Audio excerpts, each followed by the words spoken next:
Dear students, परिवहन के पिछले वीडियो में हम लोगों ने पढ़ लिया था पौधों के में परिवहन जो होता है उसके बारे में। इस वीडियो में हम लोग देखेंगे जंतुओं के बारे में, जंतुओं में कैसे परिवहन होता है। तो सबसे पहले हम लोग जानते हैं एक कोशिकीय जीवों में, एक कोशिकीय जीव जो होता है जैसे हो गया हमारा अमीबा हो गया, पैरामीशियम हो गया, छोटा छोटा जीव हो गया, उसमें परिवहन स्ट्रीमिंग मूवमेंट से होता है। और पैरामीशियम के में जो भोजनदानी होता है उसकी तो साइक्लोसिस करती है, अवघूर्णन करती है, जिससे कि जो पोषक तत्व है वो पूरा जीव द्रव्य में समान रूप से वितरित हो जाता है। लेकिन जब जीव बड़ा हो जाता है, जटिल हो जाता है, उच्च श्रेणी का हो जाता है, तो उसमें परिवहन के लिए परिवहन तंत्र होते हैं। जैसे मनुष्य में या फिर और बड़े सब जीवों में परिवहन तंत्र से परिवहन होता है। अब मनुष्य की बात करते हैं तो वहाँ पे परिवहन तंत्र के अवयव हैं।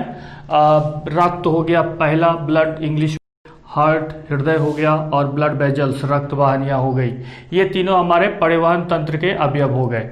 तो इससे क्या क्या चीज़ का परिवहन होता है, क्या चीज़ आता जाता है। एक परिवहन मतलब हम लोग पिछले वीडियो में ही बता चुके थे कि एक पदार्थ को, किसी पदार्थ को एक जगह से दूसरे जगह लाना या ले जाना। तो परिवहन किस किस चीज़ का होता है, जैसे ऑक्सीजन का, कार्बन डाइऑक्साइड पोषक तत्व हो गया, उत्सर्जी पदार्थ हो गया, हार्मोन्स हो गया, और बहुत सारे पदार्थ हैं जिसको हमारे शरीर की आवश्यकता है। तो वो सब एक जगह होता नहीं है, वो अलग अलग जगह पर होता है। उसके मूल स्रोत से उठा के एक जगह से दूसरे जगह पहुंचाने के लिए हम लोग को परिवहन तंत्र की आवश्यकता होती है। तो ये परिवहन तंत्र से हो जाता है इन सब पदार्थों का परिवहन। और इस सब को मिला के रक्त, हृदय, रक्त वाहिनियाँ सबको मिला के हम लोग बोलते हैं रक्त परिवहन, या फिर बोलते हैं उसको परिसंचरण तंत्र। दूसरा भी परिवहन तंत्र होता है और जिसको हम लोग बोलते हैं लसिका तंत्र। तो अब सबसे पहले इसमें से जो तीन अवयव हैं इसके, ब्लड, हार्ट और ब्लड वेजल्स। तो सबसे पहले हम लोग ब्लड के बारे में जानते हैं। ब्लड हम लोग जानते हैं मनुष्य में लाल रंग का होता है। तो वो लाल रंग का गाढ़ा द्रव्य होता है। ये क्षारीय द्रव है, और क्षारीय द्रव इसीलिए है कि इसका पीएच वैल्यू 7.4 होता है। ये तरल संयोजी उत्तक है। तरल संयोजी उत्तक इसको इसीलिए बोलते हैं क्योंकि रक्त जब प्रवाह होता है इसका पूरे शरीर के दौरान में, तो प्रवाह के दौरान क्या करता है, ये हमारे शरीर के सभी उत्तकों का संयोजन करता है। संयोजन करने की वजह से ही इसको हम लोग बोलते हैं तरल संयोजी उत्तक। ब्लड के बारे में हम लोगों ने देखा कि ब्लड कैसा होता है, लाल कलर का होता है और ये क्षारीय द्रव है। अब ब्लड के अवयव घटक देखते हैं क्या क्या होता है। तो ब्लड के दो घटक होते हैं, एक तरल भाग हो गया, एक ठोस भाग हो गया। तो तरल भाग को, जो ब्लड का तरल भाग होता है उसको हम लोग प्लाज्मा बोलते हैं, हिंदी में प्लाविका बोलते हैं। और ठोस भाग जो वो तरल भाग में शामिल होता है उसमें हो गया हमारा आरबीसी, डब्ल्यूबीसी और प्लेटलेट्स।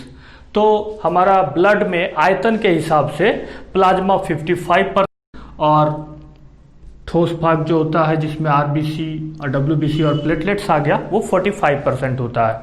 तो ये 55% हो गया और ठोस भाग हो गया 45%। अब इस 55% प्लाज्मा में, ये 55% जो होता है इसमें क्या क्या होता है, इस प्लाज्मा में 90% हो गया जल होता है।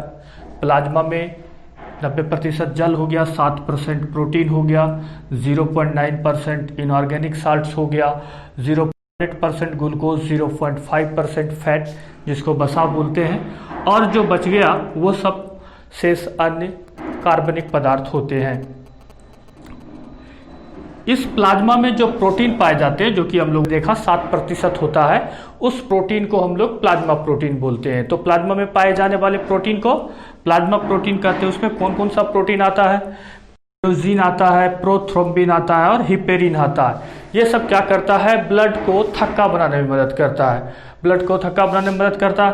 अब क्या होता है, अगर ब्लड के जमने के दौरान ये प्लाज्मा से फाइब्रिनोजिन निकल जाता है, तो जब प्लाज्मा से फाइब्रिनोजिन निकल जाता है तो वैसे प्लाज्मा को जिसमें फाइब्रिनोजिन एब्सेंट हो गया उसको हम लोग सीरम बोलते हैं। तो मैथमेटिकली हम लोग बोल सकते हैं प्लाज्मा से अगर फाइब्रिनोजिन निकल गया तो प्लाज्मा माइनस फाइब्रिनोजिन, तब हम लोग बोलते हैं उसको सीरम।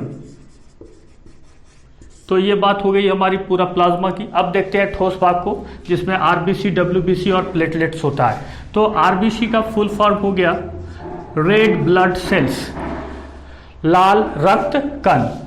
और तो इसको हो गया, लिख देते हैं यहाँ पे रेड ब्लड सेल्स, लाल रक्त कोशिकाएं या कणिकाएं भी बोलते हैं इसको।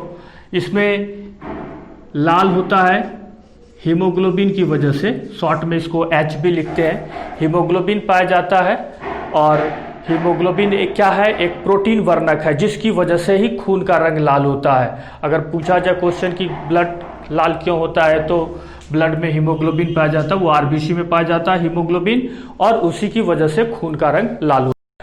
तो हीमोग्लोबिन क्या हो गया, हीमोग्लोबिन एक प्रोटीन वर्णक हो गया। ये हीमोग्लोबिन क्या करता है, ऑक्सीजन से जुड़ता है। इसमें संयोजन की क्षमता होती है, ऑक्सीजन के 4 अणुओं से जुड़ने की क्षमता होती है। तो इसीलिए इसको हम लोग हीमोग्लोबिन को ऑक्सीजन वाहक भी बोलते हैं, क्योंकि ये ऑक्सीजन को जुड़ जाता है, इसीलिए ये हो गया हमारा ऑक्सीजन वाहक। काफ़ी इंपॉर्टेंट है, ऑब्जेक्टिव में आते रहता है कि ऑक्सीजन वाहक, ऑक्सीजन कैरियर किसको बोलते हैं, हीमोग्लोबिन को बोलते हैं। तो ये क्या करता है, हीमोग्लोबिन ऑक्सीजन, फेफड़े से ऑक्सीजन लेता है, ब्लड में शामिल हो जाता है, और फिर उस ऑक्सीजन को जुट के ऑक्सी हीमोग्लोबिन बनाता है, और फिर जो है पूरे शरीर में सारे कोशिकाओं में पहुंचाता है। और फिर वहाँ जो कोशिका में कार्बन डाइऑक्साइड मौजूद होता है, उस कार्बन डाइऑक्साइड से हीमोग्लोबिन जुड़ के कार्बोक्सी हीमोग्लोबिन बनाता है, और फिर उसको लाके फेफड़े तक पहुंचाता है, जिसके बाद हम लोग श्वसन में जो है उस कार्बन डाइऑक्साइड को निकाल देते हैं। तो ये हो गया हमारा आरबीसी। दूसरा होता है हमारा डब्ल्यूबीसी। इसमें तो हीमोग्लोबिन पाया की वजह से ये रेड कलर का हो गया।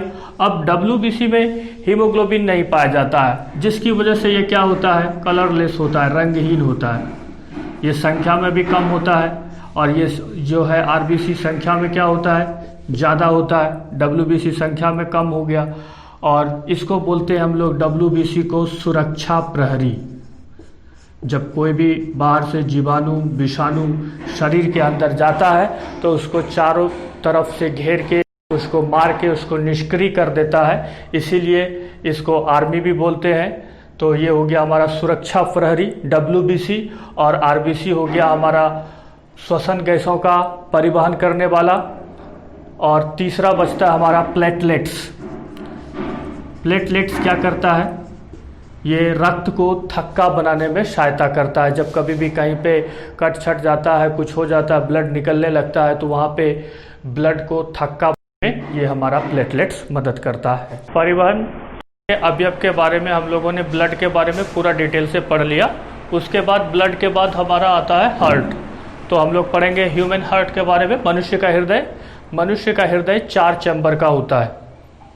4 चैम्बर का, जो कि हम लोग के सामने में चित्र है, दिखाई दे रहा है, 4 चैम्बर का है। ये मांसल रचना है मनुष्य का हृदय, तिकोना होता है। और हम लोग देखेंगे कि स्ट्रक्चर, तो कभी कभी इसका स्ट्रक्चर जो है हम लोग बनाते हैं तो लगता है कि बंद की तरह है। और ये 3 कोना है, मांसल रचना है, हृदय पेशियों का बना हुआ होता है। और ये हमारा जो है पंपिंग ऑर्गन भी बोलते हैं इसको, क्योंकि ये पंप करके ब्लड को पूरे शरीर के सभी भागों में पहुंचाता है। तो इसको हम लोग बोले सेंट्रल पंपिंग ऑर्गन। हार्ट हो गया, ये क्या करता है, पंप करके ब्लड को पूरे शरीर में सभी जगह पहुंचाता है। तो ये हमारा बक्ष गुहा स्थित होता है, और वो लेफ्ट साइड होता है, इधर बाईं तरफ थोड़ा झुका हुआ होता है, और बाईं तरफ झुका हुआ होता है। 4 चैम्बर का बना हुआ था। उसके चारों चैम्बर का नाम हो गया हमारा, ऊपर वाले 2 चैम्बर को हम लोग बोलते हैं अलिंद। अगर तो दाया साइड है तो ये वाला चैम्बर जैसे हो गया 1 2 3 4, दाया साइड है तो दाया अलिंद, और बाया साइड है तो बाया अलिंद बोलते हैं। और फिर नीचे वाले चैम्बर को निलय बोलते हैं। अगर दाया साइड है तो दाया निलय, और फिर बाया साइड है तो बाया बोलते हैं। तो ये चारों चैम्बर का नाम हो गया दाया अलिंद, बाया अलिंद, दाया निलय और बाया निलय। अब इस हार्ट को देख रहे हैं, यहाँ पे एक सेप्टम द्वारा, विभाजिका द्वारा 2 भाग में विभाजित कर दिया गया है। तो इसको हम लोग, अगर ये अलिंद को यहाँ से यहाँ तक अलिंद को विभाजित कर रहा है, तो दो अलिंद के बीच में ये विभाजिका है तो इसको बोलेंगे हम लोग अंतरा अलिंद भित्ति। और यहाँ पे हम लोग देख रहे हैं दो निलय के बीच में है तो इसीलिए इसको बोलते हैं अंतरा निलय भित्ति। कोई दिक्कत नहीं है, इसको याद भी रखने की आवश्यकता नहीं है। और उसके बाद यहाँ पे हम लोग देख रहे हैं ये हो गया महाशिरा, अग्र महाशिरा आगे की तरफ है, ये पीछे है तो पश्च महाशिरा हो गया। ये हो गया हमारा महाधमनी और ये हो गया फुफ्फुस धमनी। और यहाँ पे एक छिद्र होता है जो कि जो ब्लड आएगा बाया अलिंद में वो बाया निलय में जा सके, तो इस छिद्र को बोलते हैं हम लोग, बाएं तरफ है बाया अलिंद निलय छिद्र और दाएं तरफ होगा तो उसको बोलेंगे दाया अलिंद निलय छिद्र, अलिंद से निलय में जाने वाला छिद्र। तो दाईं तरफ हो गया तो दाया अलिंद निलय छिद्र, बाईं तरफ हो गया तो बाया अलिंद निलय छिद्र। यहाँ पे एक छिद्र द्विदली का पार्ट होता है छिद्र के पास में, तो वो क्या करता है, ब्लड आता है ऊपर से नीचे की तरफ अलिंद से निलय में, तो ये अलिंद से निलय में आ सकता है लेकिन फिर उसकी विपरीत दिशा में, मतलब बाया निलय से बाया अलिंद में नहीं जा सकता है। उस पार्ट या वाल्व को हम लोग बोलते हैं द्विदली का पार्ट, और दाएं साइड जो होता है उसको बोलते हैं त्रिदली का पार्ट। ये सेम फंक्शन है, ये क्या करता है, जो दाया अलिंद से ब्लड दाया निलय में आता है तो उसको आने देगा, लेकिन अगर फिर ब्लड वापस जाना है तो वापस नहीं जाने देता, वापस जाने से रोक देता है। और ये फिर यहाँ पे हम लोग देख रहे हैं अर्धचंद्राकार वाल्व है।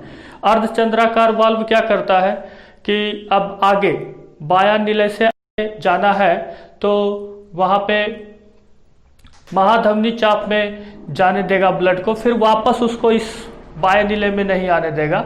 उसी तरह यहाँ पे जो फुफ्फुस चाप होता है तो वो अर्धचंद्राकार वाल्व जो है फुफ्फुस चाप में ब्लड को जाने देगा लेकिन फिर वापस उसको नहीं आने देगा, और वो बाद में जो है वो फुफ्फुस धमनी बाया और दाया साइड में विभक्त हो जाता है। हमारा हो गया हार्ट का पूरा स्ट्रक्चर हो गया। हार्ट हमारा दोहरी झिल्ली से घिरा हुआ होता है, जिसको ऊपर पे आवरण होता है तो हम लोग बोलते हैं हृदय आवरण, हृदय का आवरण हो गया तो हृदय आवरण। और इसमें दोहरी झिल्ली में एक द्रव होता है जिसको बोलते हैं हम लोग पेरिकार्डियल फ्लूइड। वो क्या करता है, बाहरी आघात से हार्ट को बचाता है कि ताकि बाहर से आघात में कोई दिक्कत नहीं हो जाए, और हमारा हार्ट जो बीट कर हृदय की जो धड़कन होती है उससे जो घर्षण उत्पन्न होगा उससे हार्ट को हानि हो सकती है। उस हानि से बचाने के लिए उस झिल्ली में के बीच में एक द्रव भरा रहता है जिसको हम लोग बोलते हैं पेरिकार्डियल फ्लूइड। तो ये हार्ट का पूरा स्ट्रक्चर हो गया। अब देखते हैं हृदय की क्रियाविधि क्या होती है। इसमें अलिंद और निलय हम लोग पढ़ लिए, ऊपर में अलिंद होता है और नीचे में निलय होता है। तो यहाँ पे सबसे क्या होता है कि ब्लड आता है, तो ब्लड जब आता है तो अलिंद में तो वो फैलता है, तो एक बार हार्ट का अगर अलिंद फैल रहा है ये वाला तो निलय सिकुड़ता है, और अगर ये फैलेगा तो ये सिकुड़ेगा। तो फैलने और सिकुड़ने को तालबद्ध संकुचन और शिथिलन जो होता है उस दोनों को हम लोग बोलते हैं डायस्टॉल और सिस्टॉल बोलते हैं। अगर बारी बारी से होते रहता है ये संकुचन होगा तो हम लोग चैम्बर के संकुचन को सिस्टॉल बोलते हैं,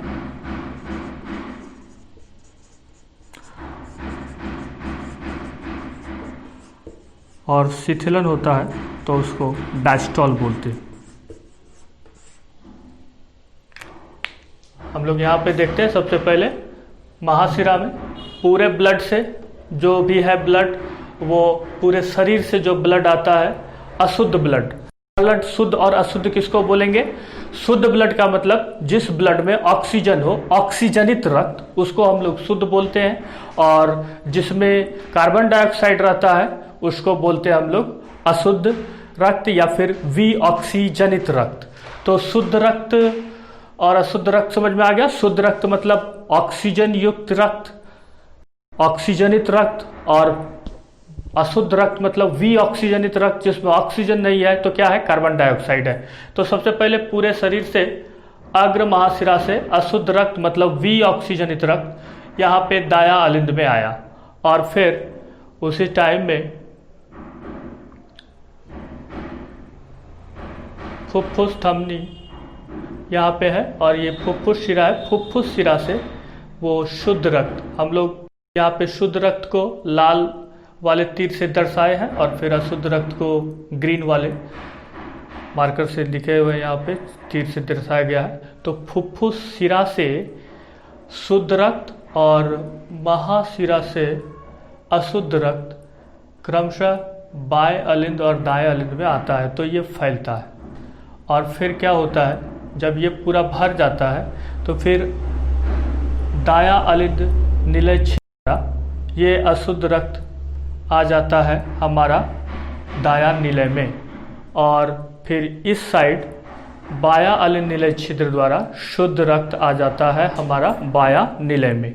अब जैसे यहाँ से रक्त इसमें आया तो ये वाला भाग हार्ट का हमारा सिकुड़ने लगता है और ये फैलने लगता है। जब इसका पूरा ब्लड इसमें आ जाता है तो ये पूरा फैल जाता है और ये पूरा सिकुड़ जाता है। अभी हम लोग बताएं तुरंत फैलने और सिकुड़ने, वो सिस्टोल और डायस्टोल बोलते हैं। अब ब्लड यहाँ पूरा आ गया, ये खाली हो गया, ये पूरा सिकुड़ गया।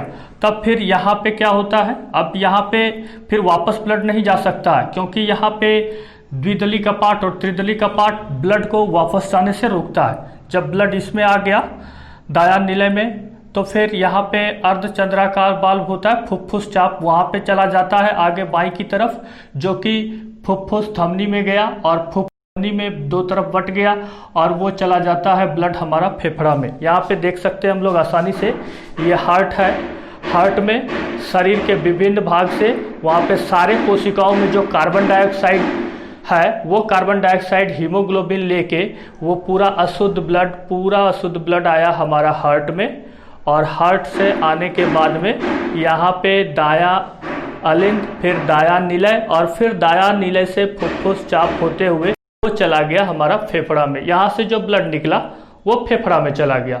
और फेफड़ा में क्या होता है, हम लोग जो सांस लेते हैं ऑक्सीजन लिए, वो ऑक्सीजन जो है ब्लड में मिला, हीमोग्लोबिन उसको कैप्चर किया और ब्लड को शुद्ध कर दिया। जब ब्लड फेफड़ा में शुद्ध हो गया तो वो फेफड़ा से ब्लड शुद्ध होके ऑक्सीजनित रक्त फिर गया हृदय में।